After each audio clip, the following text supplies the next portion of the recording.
It's okay, I said, and it's alright. I surf all day, I play my tunes at night. I wake up in the morning, yes, I do it again. And it's okay, yes,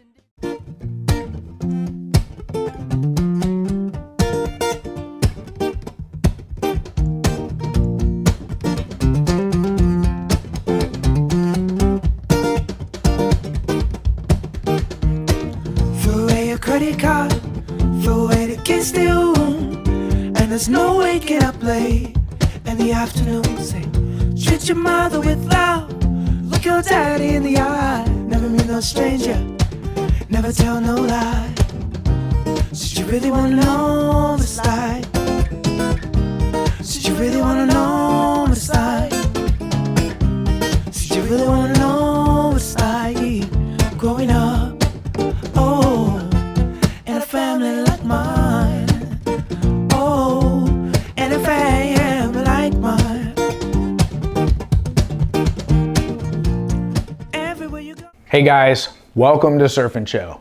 I'm Noel Salas, and today's surfboard view is on the Seaside by Machado Surfboards. Now this is made by Firewire in the helium construction, and I'm currently riding the stock 5.2. They're making it in FCS2 plugs and futures, and we absolutely scored for this review. So this is going to be a great episode. Sit back, get your favorite drink, and enjoy the show. So let's start with the outline. If we look at it, it kind of has that Go Fish twin fin vibe, right? Similar outline, but it's been reduced up here. So he's narrowed down the nose, right? The volume up front here, still packed with foam, great paddler. It has to be, for it to be 5.2 and float 160 pounds. And as I come back in here, it's still good foam, but as it gets from like right here and it starts to drop back here, he really tapers it down and it starts to look a little bit more like a high performance shortboard with the thickness, right? And that makes it so I can bury that tail and get it to do what I want really easy, which is unlike the Go Fish. Now, another thing that makes this board different is that the Seaside's a quad. The bottom contours are different, but another area that he's really changed is that he's reduced surface area in the tail here, making it narrower, pulling it in a little bit, so that way I can get it to come off the bottom and pivot in the pocket a little bit faster and giving it that performance feel. So now I want to look at foil and rocker. Let's start with the foil. From right here forward, you can see there's a ton of foam, and it's very well distributed up here where it paddles good and it's super fast. And that's what we gotta have, especially when we're surfing smaller waves. Now, as I get here back, you can see it's really tapered nice. It's very thin, and that's what I was talking about. A little bit more like a high performance shortboard. Able to sink that board real quick, keeping it ultra sensitive. And if we're talking about rocker, okay, look, it's relatively flat up here.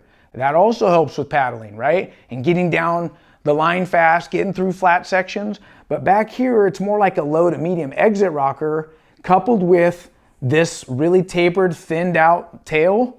This board does high performance in my book better than any other fish type board that I've ridden. Now, as we look at the bottom contours of this board, I want to say that it's completely different than the Go Fish, the Midas, and the Moonbeam. And it looks a little bit more subtle, but when we put a straight edge on this board, you're going to see it's really aggressive concaves and there's nothing subtle about it.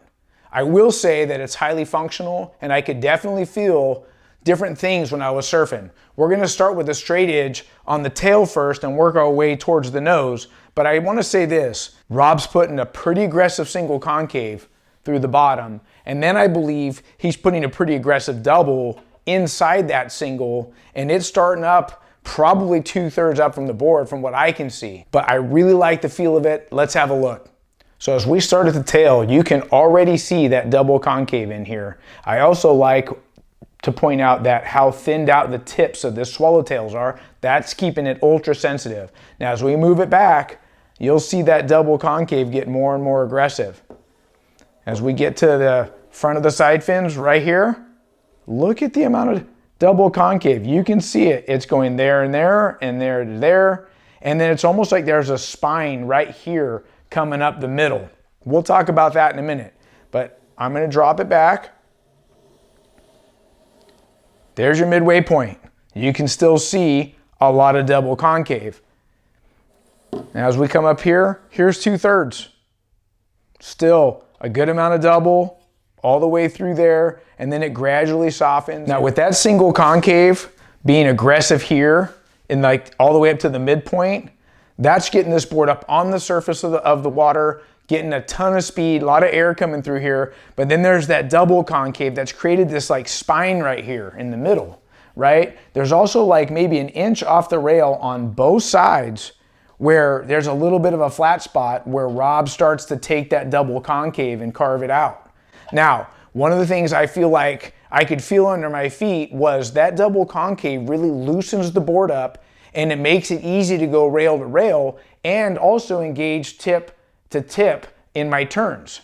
But when you get that much double concave in the tail area here, I feel like it creates traction, almost like putting in two separate channels. And that's how it felt under my feet. I felt like it had good traction all the way through here. And the reason I say that is because this 5.2 is relatively flat, especially in the middle of the board, the belly rocker, and the entry rocker super low. So when I get this board and I start to do that carve and it's a really steep section, how is this board going to grip? Well, I believe it's the bottom contours. It's almost like there's a cup on the rail. It's gripping the face of the water, and it's giving me the traction with the tail rocker and both tips of the swallowtail as they engage when I hit either rail at any given time. Now I want to talk about the fins I chose. Riding this board, I wanted to be feeling what the designer, what Rob's talking about. When he talks about the Seaside, I want to do what he did, just out of respect for him as a shaper. So we got the quad, this quad setup that was designed for this board. And if we pull one out and look at it, it's kind of a pretty cool design. It's got like a keel vibe to it. We know that rake's gonna draw out the turns. It's gonna give us a lot of speed, and the wide base will also increase speed. But you see this arc back here? I feel like when it has this kind of arc, it's gonna give me, help me draw out my turns, but it's also gonna give more arc in my turns, right? As opposed to maybe a keel that was straight up and down on the back. For me, keels always feel like they're really fast down the line, and if I want to do a turn, if I feel like I'm doing straight lines to those turns, that doesn't have the arc, and that's what I like about this right here. Now, if we look at the quad trailers, they kind of imitate what the front fins look like.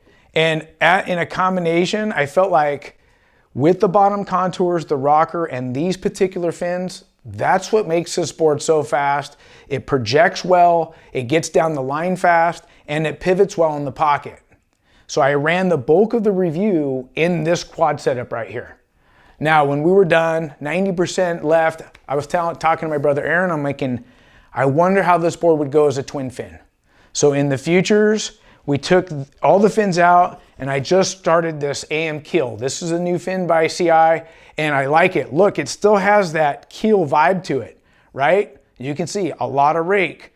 There's the arc back here, kind of similar to that, right? This one has a bit more fin depth, and when I put this in, I had a blast. I still had good traction, the board wasn't sliding out, and I could do fun turns, got the board real playful, and it's kind of a fun thing to do is that maybe when the waves are, 2 to 6 foot surf, ride it as a quad, and then if it gets in that 1 to 2, 3 foot range, put your favorite twin fin set in it and see how it goes. Now I want to talk about the fins I chose in FCS.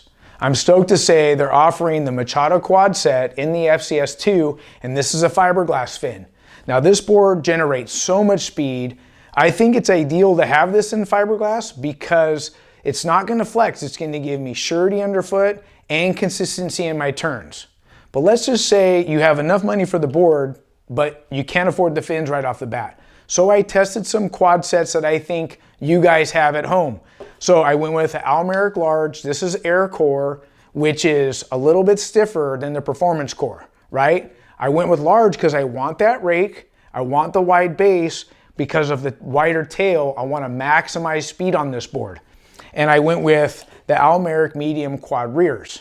And this worked great. Coming off the bottom in the pocket, turns felt great. Now on twin fin, I tried the Retro Keel. Now if you look at it, this has a good wide base, so it's going to be fast down the line, but it didn't have a lot of depth in the water. It's more of a shallow fin. So I got a couple of good waves on it where I'm flying down the line and I had a lot of fun on it. But then when I was going backside, because it's so shallow, it wasn't holding in and the board felt like it was sliding out when I came to my top turns. So I didn't really feel like I nailed a good FCS2 twin set, but that's the whole fun of this board. You guys need to get out there and try some stuff on your own. So let's look at some waves together. This is the very first wave I caught on this board. It caught me by surprise. The board had tons of speed, but you can see it catching just a little bit here and there. That's because I need to get used to it. Watch, it caught right there. Now look, 2 good turns.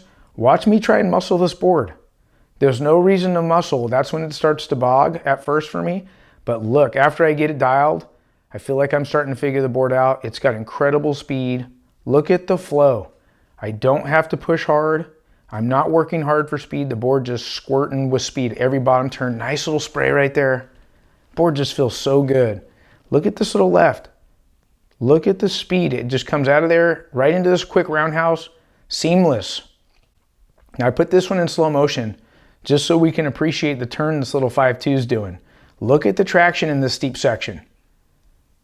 Gaining speed the whole time. That one felt great. Now this last little left, nice turn in the pocket right there. And just the flow on this board and the speed, it's second to nothing I've ridden in a fish type board. So let's look at some twin fin waves together. These are the Merrick Keel FCS2. Beautiful video work, nice and tight. You can really see the board with its speed. You can tell it's a little skatey, but here's the Merrick Keel fins. Nice little roundhouse reverse, keeping the board real playful, but I never sacrificed hold. Right? Quick little speed turn right there. Watch this. You see how it just gains speed? I never feel like I'm behind. Nice and playful, kind of a flat wave. It did a little reverse right there. That was fun. But here's a little steeper section. Nice first turn, nice bottom turn, good second turn. This board was fun as a twin fin, but it was next level as a quad. Now I want to talk about this construction that Firewire calls Helium. This is a great little cutout. You'll see it has an EPS foam core standing for expanded polystyrene, which is very lively underfoot. Then a thin layer of an aerospace deck skin that is super durable.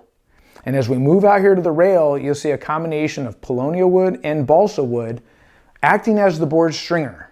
So instead of it being in the center, they moved it out here to the rail. It goes all the way around the whole board. And what I like about that is when this rail's engaged and the board's flexing, because that wood's out on the rail, I feel like it's going to take its shape back after that flex faster than if it were in the middle. And I personally like that.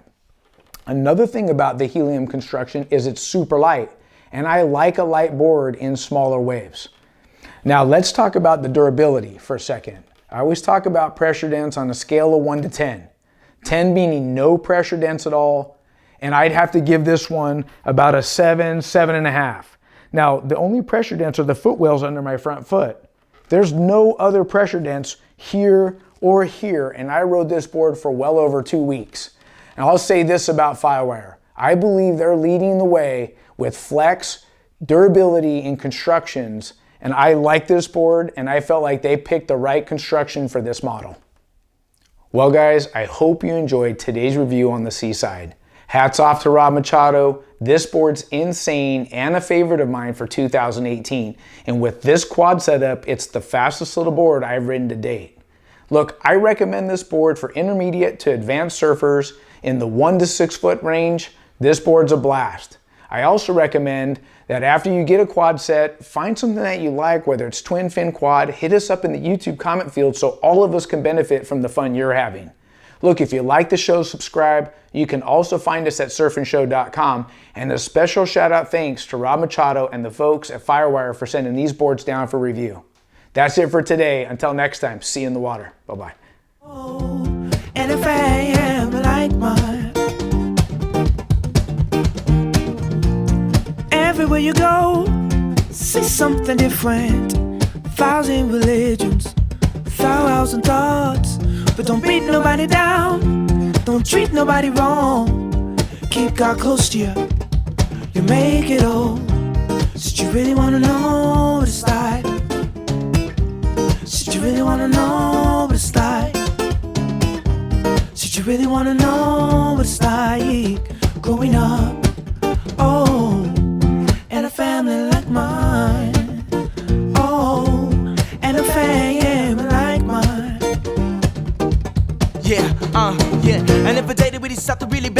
pray to make a difference in this world with every single day. Can we take it up, taking it down, taking it front and turning around, and taking it left and spinning around, and can we talking about the things that life we really need, not the ones that not agree, but not the hope and every day they really see. Can he really stop and really breathe the light into this world and every day they really stop and really do what's right? Can he really speak on what we really feel? Kick a moment every day they really stop and keep it real. Can he really stand when the world is falling down, just living from the ground? Can we stop to really feel it? Can we take a minute today to put it about the way to make a difference in the day? Because it's up to us to really just stop and get the trust from this generation every day they built it us. Say, throw away your credit card, throw away the kids stay home, and there's no waking up late in the afternoon. Say, treat your mother with love, look your daddy in the eye, never be no stranger, never tell no lie. Did you really wanna know what it's like? Did you really wanna know what it's like? Did you really wanna know what it's like growing up? Oh, and a family like mine. But everywhere I go, I meet someone new. Stop and listen and watch what you do. And deep inside our hearts, reaching for the same thing. Makes us stop and wonder, makes us stop and say, I really wanna know what it's like. I really wanna know what it's like. I really wanna know what it's like growing up. Oh, and a family like yours. Oh, and a family like yours. Oh yeah. Yeah, As every family got a different message, different lesson. And every day they really stop to raise a simple question. What's the simple reason for the life we really living? What's the simple reason for the gifts and every day we really giving? Can it really stop and really speak? I take a moment every day to stand for the weak. I come and taking a moment every day to really speak on what we feel in this world and every day to give us sweet. Come and taking it up and taking it down, taking it front and turning around and taking it left and spinning around. Can we take it a moment to take it the day to really just stop and talking about the life and every day we living in? Cause people keep on giving it, make it one and shit, but it's up to us to really stop and really get the trust.